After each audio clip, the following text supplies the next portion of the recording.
আসসালামু আলাইকুম প্রিয় দর্শক ও শ্রোতা, দেশ ও দেশের বাইরে যেখান থেকে আমাদের আজকের এই সাহিত্য আড্ডা অনুষ্ঠানটি দেখছেন সবাইকে স্বাগত। আপনারা দেখছেন দৈনিক ঝিনেদা কাগজের সাহিত্য আড্ডা। আমাদের দৈনিক ঝিনেদা কাগজের আজকের সাহিত্য আড্ডায় অতিথি হিসেবে উপস্থিত আছেন আমার বাম পাশে এম এ কবির ভাই, যিনি কলামিস্ট, এখানকার সাংবাদিক এবং একজন শিক্ষক।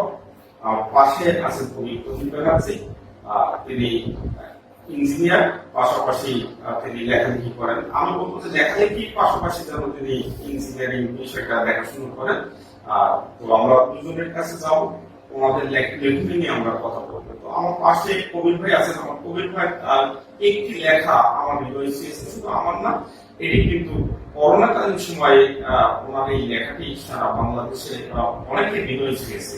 আমাদের পিপি লাগে না এই লেখাটি, এই শিরোনামে একটি বই হয়েছিল। আর করোনাকালীন সময়ে মূলত উনি ওনার এই কলমগুলো লেখা স্টার্ট করছেন, তো আমার নজরে এসেছে। আর তারপর থেকে একাধারে লিখে যাচ্ছেন, কয়েকটি বই প্রকাশিত হয়েছে। ওনার কাছে সেগুলো সম্পর্কে জানবো। তো কবির ভাই, আপনার সাথে কথা বলার আগে আপনার লেখা থেকে আমি একটু পড়ি, এটা আমার কাছে খুব ভালো লাগে। তো আপনার এখানে একটা লেখা আছে, বুড়ো আর বুড়ো বলে অপ্রিয় সত্য। 1966 সালে ইংরেজ পণ্ডিত ওয়ালউই রাডো নানা বইপত্র থেকে মত দেন ভেনিসীয় নাবিক জোয়ান স্যাপ্টো 1470 সালের দিকেই আমেরিকার হাজির হন। তিনি ইংল্যান্ড থেকে রওনা দেন বলে তাকে ইংরেজরা জন ক্যাবন বলে। মানে আমি আপনার যতগুলো লেখা পড়েছি, এই যে একটা আমি শিখলাম জন ক্যাবন কেন বলা হয় তাকে, এরকম মানে অনেক অসংখ্য আপনি তথ্যগুলো নিয়ে আসেন। তো আপনি এত পড়া মানে না করলে তো আসলে এইগুলো আপনি নিয়ে আসতে পারছেন। আর আপনার মাথায় কিভাবে আসে লিখতে গেলে, এই বিষয়গুলো আমাদের দর্শক শ্রোতারা জানতে চাইবেন। তো আপনার মানে লেখনীটা এত সাবলীল ভাবে লিখছেন, এইগুলো কিভাবে লিখছেন, কেন লিখছেন, সমাজের মানুষের কি উপকারে আসছে, অনেকে এখন আর এগুলো গ্রহণ করতে চায় না। তারা বিভিন্ন কাজে ব্যস্ত থাকেন, অর্থ উপার্জনে ব্যস্ত থাকেন, অন্যভাবে নাম যশের জন্য ব্যস্ত থাকেন। আপনি কেমন এগুলো লেখালেখি করেন? ধন্যবাদ। আমাদের আজকে এই ঝিনেদার কাগজের যে প্রোগ্রাম সাহিত্য আড্ডা, আমাদের রিয়ান ভাই এটা আয়োজন করার জন্য প্রথমে আপনাকে ধন্যবাদ জানাচ্ছি। দ্বিতীয়ত হলো যে আপনি যে প্রশ্নগুলো করেছেন, সংক্ষিপ্ত সময়ে যেটা বলি যে আমরা সাংবাদিকতা করতে যে দেখলাম যে সমাজের যে অসঙ্গতিগুলো, সেই অসঙ্গতিগুলো সাংবাদিকদের, কবিদের, সাহিত্যিকদের, গবেষকদের কলমে যদি না আসে, তাহলে এই সমাজ একদিন অথর্ব হয়ে যাবে। আমরা আমাদের যে ভয়েস সেটা রেজ করবো কিভাবে? আমরা তো রাজপথে দাঁড়াতে পারছি না। আমরা সমাজের যে অসঙ্গতিগুলো আছে, সেই অসঙ্গতিগুলো আমাদেরকে পীড়া দেয়, অসঙ্গতিগুলোকে আমাদের দারুণভাবে কষ্ট দেয়। সেই কষ্ট থেকেই মূলত আমরা কলম ধরেছি। সেই কলম দিয়ে আমরা সমাজের কিছু একটা পরিবর্তনের চেষ্টা করে যাচ্ছি। সেটা কতটুকু কাজে লাগবে, কখন কাজে লাগবে, এটা ভেবে কিন্তু কোনো লেখক কোনো লেখা লেখে না।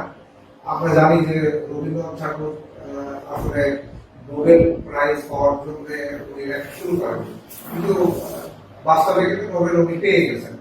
পৃথিবীতে যারা বড় বড় লেখক, তারা কিন্তু তারা শুরু করেছিলেন এমনভাবে।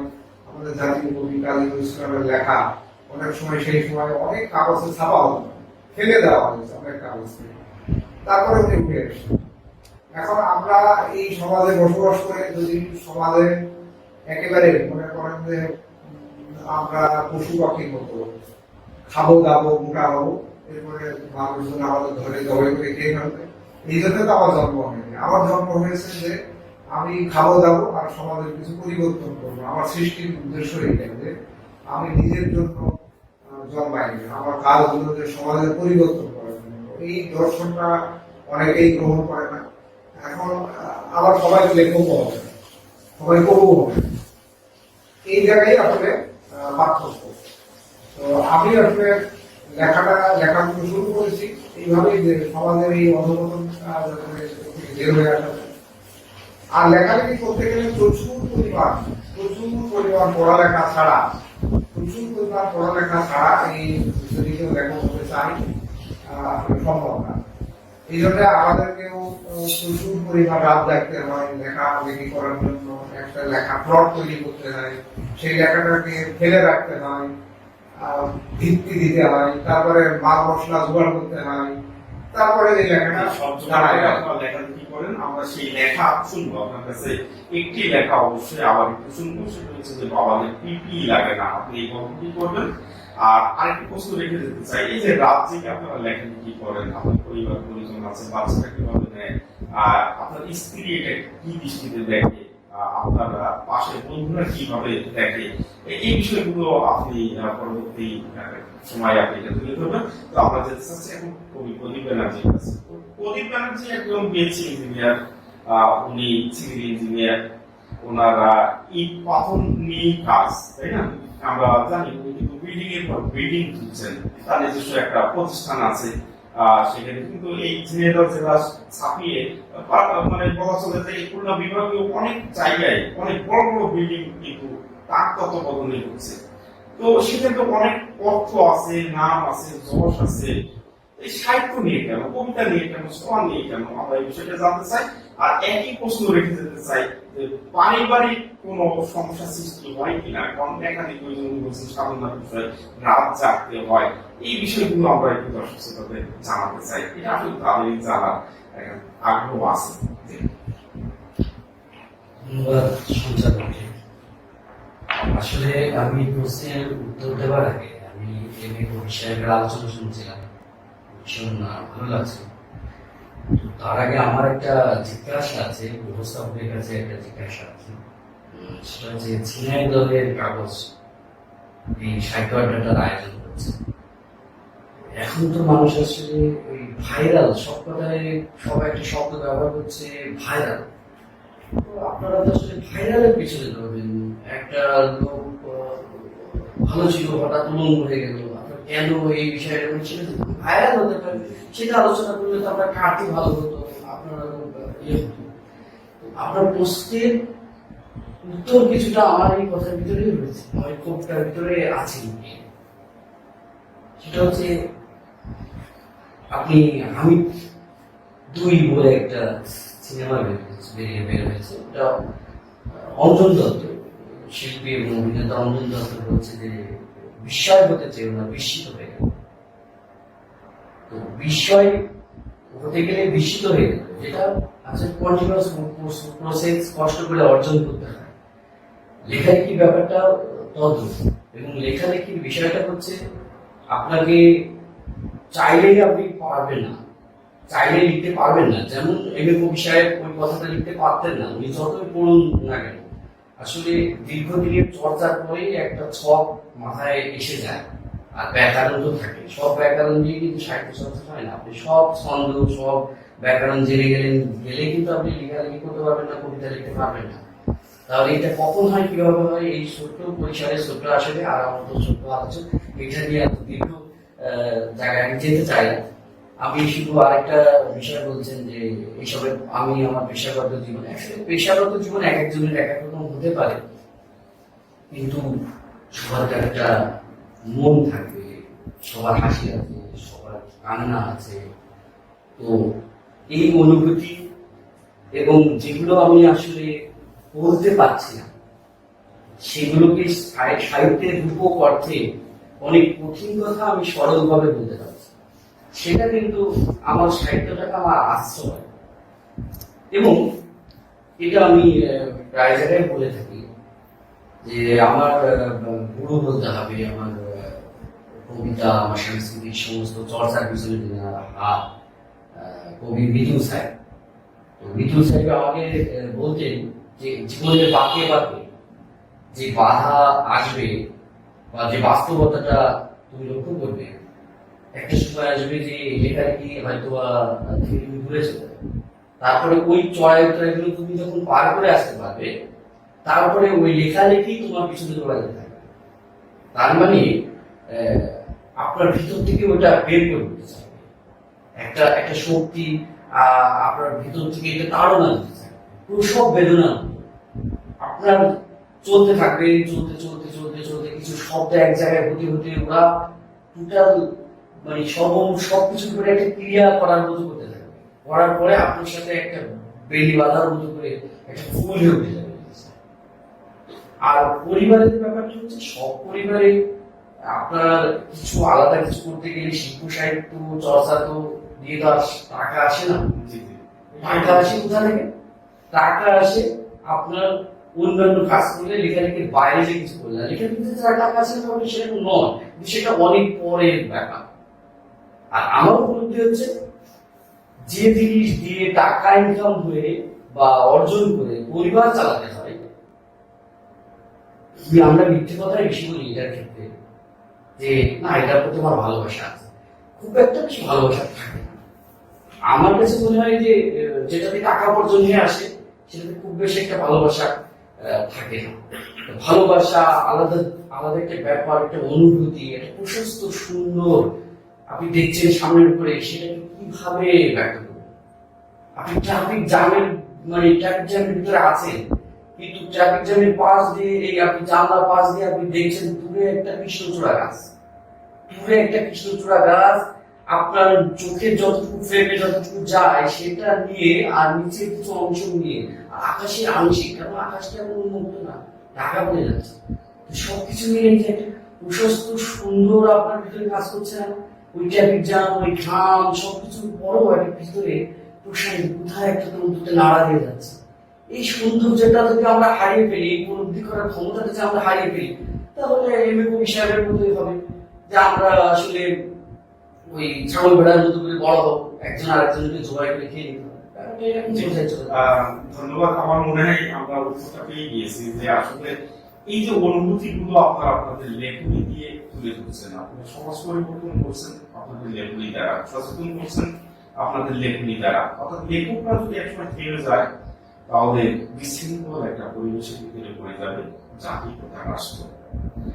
তো আমরা কবিদের কাছে যেতে চাই, আমরা ওই গল্পটি শুনতে চাই, আমাদের কি কি লাগে না। ধন্যবাদ মেজর ভাই আবার সুযোগ দেওয়ার জন্য। রবীন্দ্রনাথ ঠাকুর বলেছেন যে গতিতে জীবন নব, স্থিতিতে মরণ।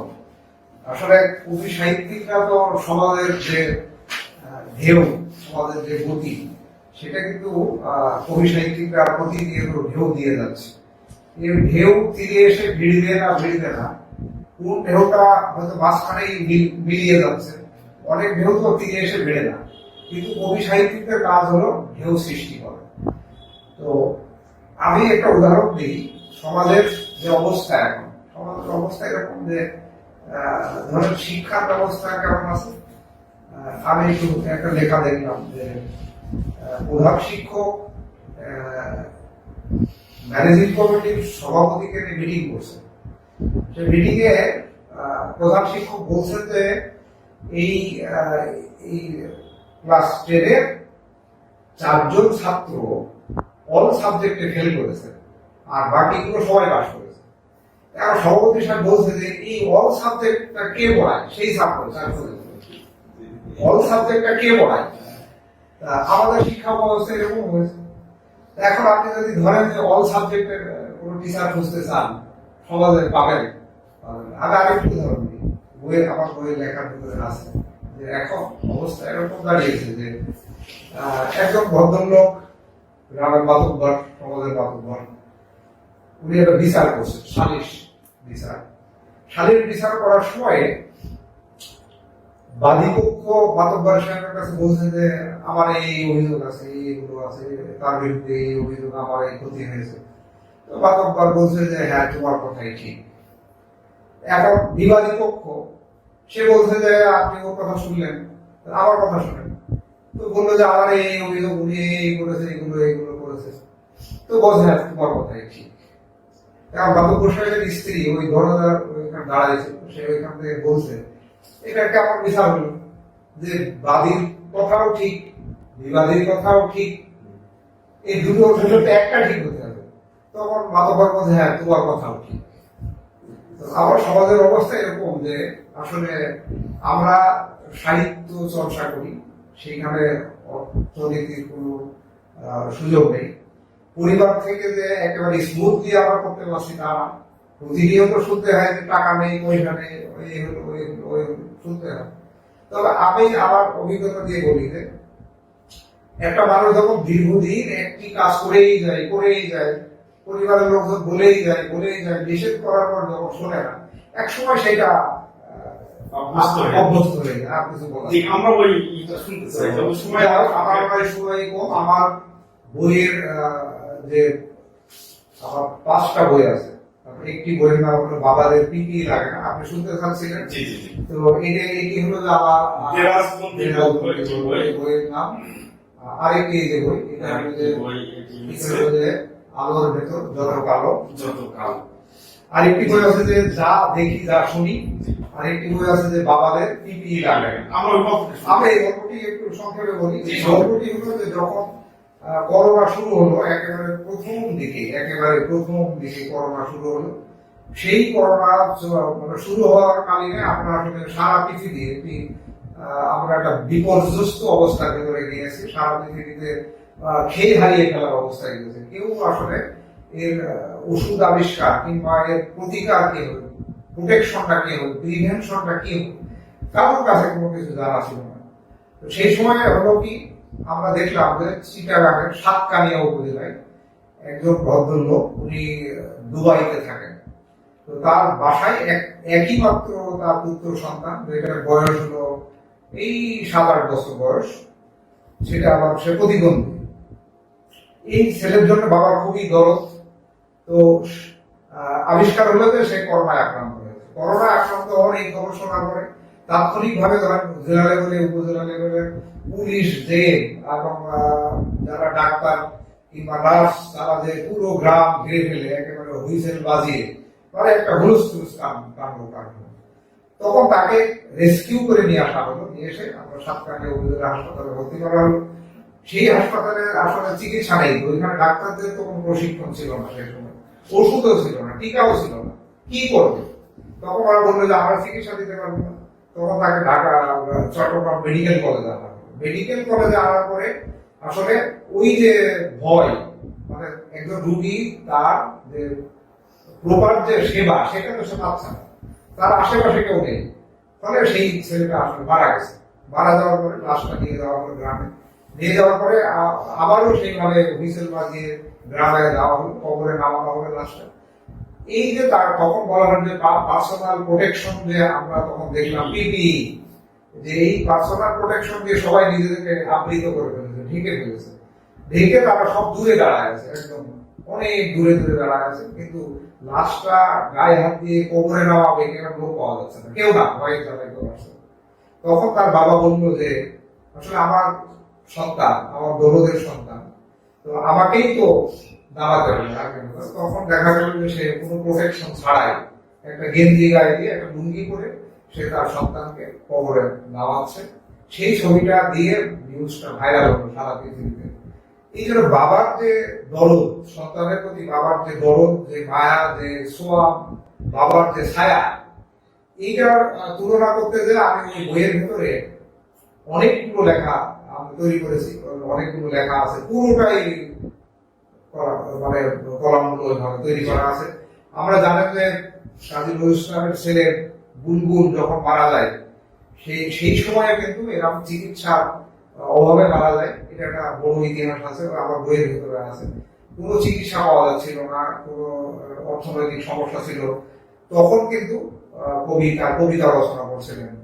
এই জন্য আমরা বলি যে বাবাদের যে ছায়া বা বাবাদের যে মায়া, এটা যদি কেউ আমার এই বাবাদের পিপি লাগে না এই বইটা পড়েন, তাহলে আপনার কাছে একটা পুরো চিত্র ফুটে উঠবে। আমি তেমনটি পেয়েছিলাম যে আসলে লেখাটি ছিল অসাধারণ। এমন লেখনী আমার মনে হয় যুগ যুগ ধরে মানুষের মাঝে আপনি বেঁচে থাকবেন আপনার এই লেখনীর জন্য। তো আমরা এখন যেতে চাই কবি প্রদীপ ব্যানার্জির কাছে। আমাদের কিছু খুব সহজ সরল লেখা, অল্প 2-4 লাইন লেখার ভিতরে কি সুন্দর প্রেমকে নিয়ে আসছে, কি সুন্দর মানে কি বলবো যে স্নেহ, ভালোবাসা, শ্রদ্ধাবোধ সবকিছু যেন অল্প কয়েকটা লাইনের ভিতরে আমরা পেয়ে যাই। তো আজকে আমরা তেমনি হয়তো কোনো আবৃত্তি শুনবো এবং শোনাবেন। তো আমরা চলে যাচ্ছি প্রদীপ ব্যানার্জির কাছে। আর দর্শক, আপনারা দেখছেন দৈনিক ছেলেদের কাগজের সাহিত্য আড্ডা, সত্যের আলোয় সুন্দর। এই স্লোগান নিয়েই আমাদের এই দৈনিক ছেলেদের কাগজের পদযাত্রা। আমরা চেষ্টা করছি যে আসলে ভাইরালের পিছনে না ছুটে আমরা এমন কিছু নিয়ে আসি, এমন কোন অনুষ্ঠান নিয়ে আসি যেটা আমাদের সমাজের মানুষের কাজে লাগবে, আমাদের এই সমাজ পরিবর্তনের কাজে লাগবে, আমাদের রাষ্ট্র বিনির্মাণে কাজে লাগবে। যার কারণেই হয়তো আমরা সাহিত্যের এই অনুষ্ঠানটি নিয়ে আসলাম। নইলে হয়তো প্রদীপ ব্যানার্জির ভাষায় হয়তো কোনো পাগলা মানুষের পিছনে ছুটতাম, বস্ত্রহীন মানুষের পিছনে ছুটতাম, কোনো ফেক ডাক্তারের যে ভিডিওগুলো ভাইরাল হয়েছিল, কেনই বা তার সাক্ষাৎকার নেওয়া লাগতো, আমার বোধগম্য নয়। আমি তো স্পষ্ট বুঝতেই পারছি যে উনি আসলে ডক্টর না, যে ওটি অর্থ বুঝে না। ওটি দিয়ে একজন ডক্টরকে কিভাবে আসলে চেনা যায় একটা সহজ কোশ্চেন দিয়ে, আমার বুঝে আসে না। যাই হোক, আমরা এই ধরনের কোন নিউজের পিছনে ছুটতে চাই না, আমরা সমাজ বিনির্মাণ করতে চাই। জি, আমরা ওই পরিবারের কাছে চলে যাচ্ছি। আমার একটি বই প্রকাশ পেতে চলেছে, বইটির নাম ভালোবাসা নিয়ে। এটি আমার 13তম বই। তো সেই বইয়েরই বলা যাবে যে পাঠা লিখিতেছে আমার সামনে। তো সেখান থেকে আমার প্রথম কবিতাটাই পড়ছি, আমিষের ভোর। আমানি ছেড়ে পান্তাভাতের দিকে যেতে যেতে আমিষের ভোর, নিম ফুলের আয়ুর্বেদিক সৌন্দর্য উঠোন জুড়ে তেতো ভোর। দুধের ছানার মতো ভেসে যাচ্ছি তেঁতুলের ব্যাকুলতায়, ঘুমন্ত খুস্ত স্বপ্ন দেখে পকেটের বিছানায়। বন্ধনীর শাসনে সংখ্যার সমাবেশে ফলাফল চাই সত্য, সমান চিহ্নের ওপারে সময়ের সূত্রে মেলা তুমি আমার একটা উত্তর। আমি আর একটি পড়তে চাচ্ছি, এরপরে 1431 হাতগুলো ব্যস্ত ভীষণ কাজে অকাজে, করার না থাকলে কিছুই চুলকান, এখানে চুলকান ওখানে চুলকান। অথচ হাতগুলো ক্ষুধার্ত মুখের দিকে পৌঁছাতে পায় না অবসর, তর্জনী হয়ে ওঠে না প্রতিবাদের আঙুল। ছিদ্রান্বেষে সময় কাটে তার, মাথা পিছু আয় বাড়ে তত্ত্ব নিয়ে। কিছু বাঙাল ভুলে যায় ভাত গুণ। ঘুষের অঙ্কে আমরা কাঁচা হলে যোগ বিয়োগ গুণ ভাগ ঠিকই বুঝি, তবু বাজারের থলি থাকে আধ পেটা, বাকিটা ভরে হাত উদাসে। শুনো, মুনাফাখোর অর্থ পাচারকারী মেধাবী ঘুষখোর, অবলা প্রাণীর মতো গলায় ঘন্টা বেঁধে রাখতে চাও কোন ভয়। যতই সাজাও মঞ্চ, আমরা আর নাচছি না, আমরা আর নাচছি না। দেখো, কোন এক রাঙা শুক্রবারে প্যাভিলিয়ন ভাঙা মিছিল নিয়ে হাজির হবো। চমৎকার। দর্শক, আসলে আমরা আজকে সংক্ষিপ্ত পরিসরে এই সাহিত্য আড্ডাটি শুরু করেছিলাম। আরো সময় দিতে পারলে ভালো লাগতো, কারণ আমাদের অনেক দুজন বিশিষ্ট ব্যক্তিত্বকে দৈনিক ছেলেদের কাগজ আসলে গর্বিত, তাদেরকে নিয়ে আমরা গর্ব করি। আশা করি আপনাদের আজকের এই অনুষ্ঠানটি ভালো লেগেছে। আমরা আর সামনে এগোতে চাচ্ছি না, আগামীতে আরো এই ধরনের অনুষ্ঠান নিয়ে আপনাদের মাঝে হাজির হব। যদি আজকের অনুষ্ঠানটি আপনাদের ভালো লেগে থাকে, রিকোয়েস্ট করবো যে আপনারা একটু শেয়ার করবেন প্লিজ। তো আপনাদের দুইজনকে আমাদের এই দৈনিক ছেলেদের কাগজে সাহিত্য আড্ডায় হাজির হওয়ার জন্য অসংখ্য ধন্যবাদ। জি, আর দর্শক, আপনাদেরও ধন্যবাদ। দীর্ঘ সময় আপনি আপনারা আমাদের এই অনুষ্ঠানটি দেখছেন। সবাই ভালো থাকবেন। আল্লাহ হাফেজ।